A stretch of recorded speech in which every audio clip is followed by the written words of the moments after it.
We're in today with the best GTX 560 Ti from 2011. This video card's got 448 shaders, 1.2 gig of VRAM, GDDR5 Samsung, 320 bits bus width, DirectX 11 support, of course, running at 732 MHz on the core clock and 950 on the memory clock. We're gonna pair it up with this i9 10th gen. I'm gonna see why this is the best GTX 560 Ti. Like I said, this one has got 440 shaders. That's a lot because majority of them they got 300.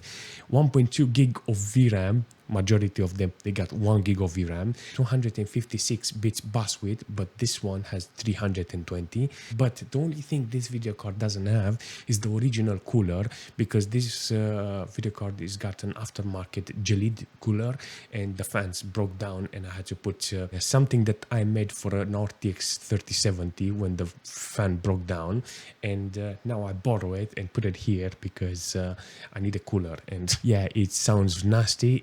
It doesn't look good. It's just hanging there, and if I can benchmark this video card one more time, I will be happy, and if I can fix it in the future, it will be even better. But I have to find appropriate coolers for this video card.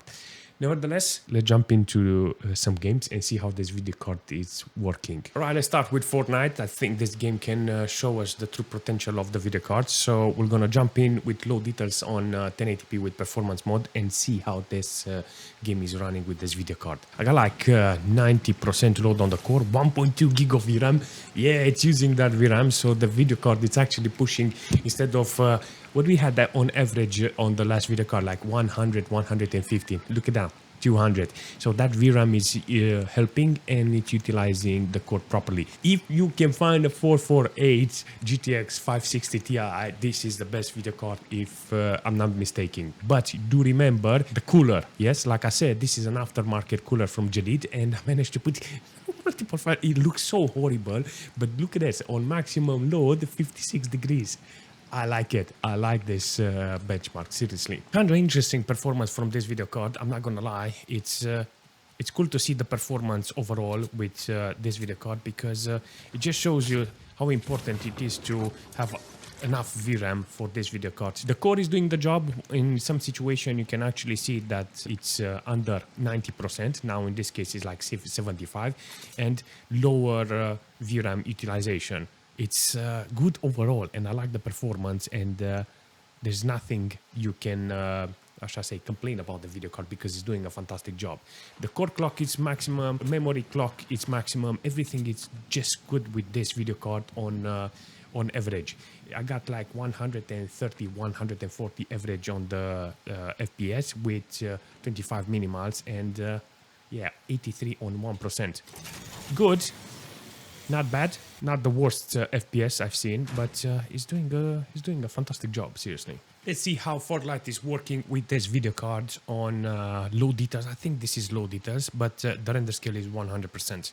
Let's jump in and see this card. So overall, the GPU is doing a fantastic job, 240 FPS on average with this computer.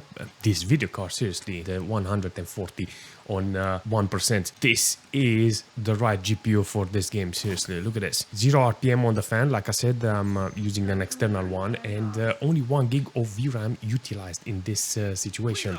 This is an exceptional performance from this video card, you know. Sometimes they go to even to 100 FPS on minimals, and that is a very good number. I will really like to see more games, so in this situation I can actually see that this video card is doing the job. The system is doing fantastic, it's not being utilized, but the only concern I have about this is the video card. Like I said, this is a 2011 video card, and really needed to see this video card perform really well. So I'm not gonna complain about it. I just find the right games and find a solution so I can play a lot of games with this video card. Let's jump in Dota and see how the GPU is performing with maximum details. Let's see 1080p with maximum details, how this video card is rocking. Averaging really nice with the video card. Look at this. It's insane. Oh my god, troll is gonna kill him. Wow, Dota 2 is working really nice with this video card on maximum details. I can't believe how nice this video card is working. Seriously, look at this. I'm just surprised how this video card is performing on average. I'm not going to lie, but this is a very powerful video card. And that 1.2 gig of VRAM, it's helping the core a lot. Look at that. 60 FPS, 28 on minimal, 42 on 1%, and even though the core is utilized at maximum, it's using 1.1 gig of VRAM to deliver this experience. Alright, let's jump in GTA 5 and take a look and see how this video card is working. 1080p, normal details. We don't need frame scaling now because we got 1.2 gig of VRAM. Everything vanilla. Let's jump in. This is an interesting performance from this system with this video card. Look at that, 1.2 gig of VRAM. I'm actually surprised it's utilizing the whole thing properly. I want to see the whole system, how it's performing, because this is maximum render scale in the game, you know. So if I want to play the game properly, I think I have to utilize maybe 0.8 or something to put in the render scale.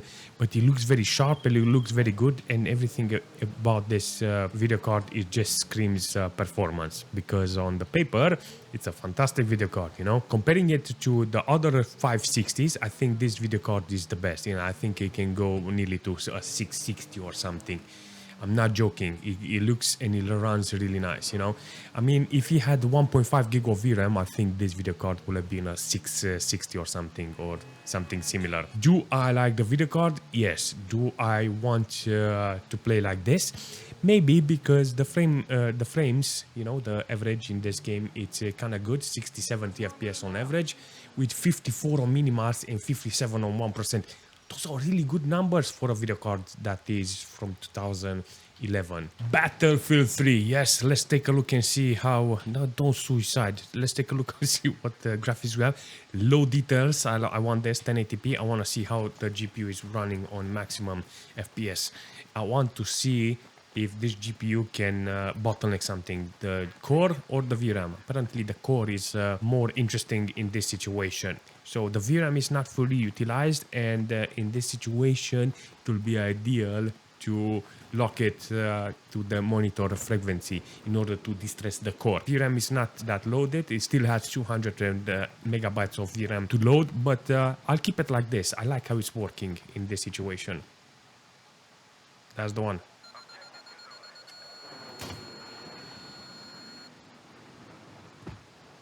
Yes, so do I have playable FPS? Yes. Playable FPS here in this situation.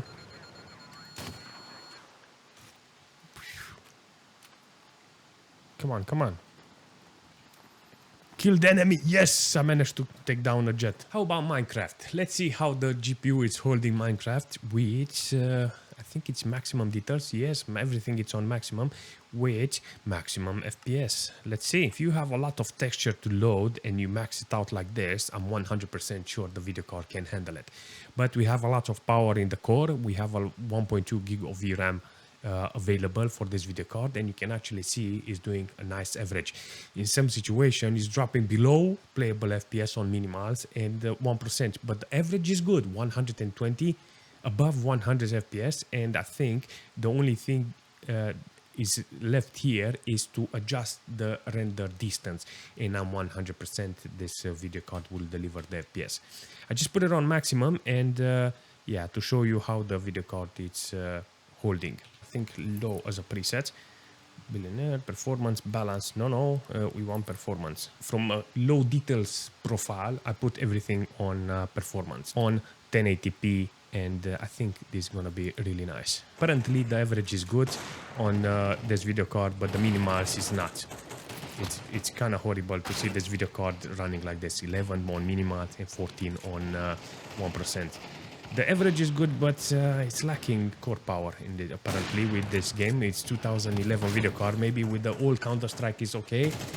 12.7 gig of system RAM utilized in this case. You can actually see the system is being dragged into this game because it's a brand new game. So you can say this is not demanding. It's very demanding, and the core itself, it's maxed. And 1.1 gig of VRAM. For this game, you need a lot of power in order to play with competitive FPS. Let's jump into World of Tanks and take a look how it's running with 1080p on medium details. Hundreds of FPS on medium details. This is full render scale. And I think this is exactly the performance I need from World of Tanks. Let me see if I can snipe. 70, 80 FPS on average.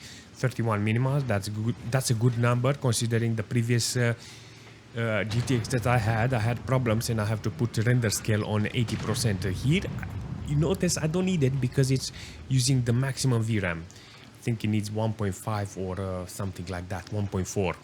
So a GTX 580 will suffice in this situation. But it's okay, it's working like this, really nice. This 448 is doing the job like I want. Seriously, look at it, 53 on minima, 71 1%. The system is barely utilized. What do you want more from this video card? If you want to play World of Tanks, you can play it with this video card. Nothing against this video card and how it's performing. Even in sniping mode, it's 80 to 90 FPS on average. Hello, Grilla.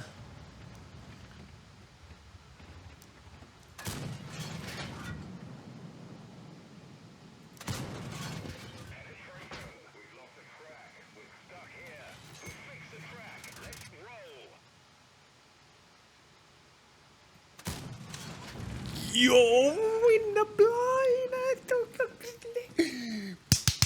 If you can find this model, you got 1.2 gig of VRAM and 320 bits bus width. This video card is awesome. You know, you can't deny the performance this video card has. If it's available and cheap, it's fantastic. And that's it. I can't say nothing bad about this video card considering how old it is and how nice it's working. It's not compatible, we know, it's DirectX 11, but considering the age, I think this video card is done its job. But if you manage to keep it on, it will be fantastic. It's awesome to see a video card like this still running. If you like this video, make sure you smash that like button. If you have any suggestion or something related to this video card, leave a comment. And if you want to see more, make sure you smash that subscribe button, and I'll see you very soon.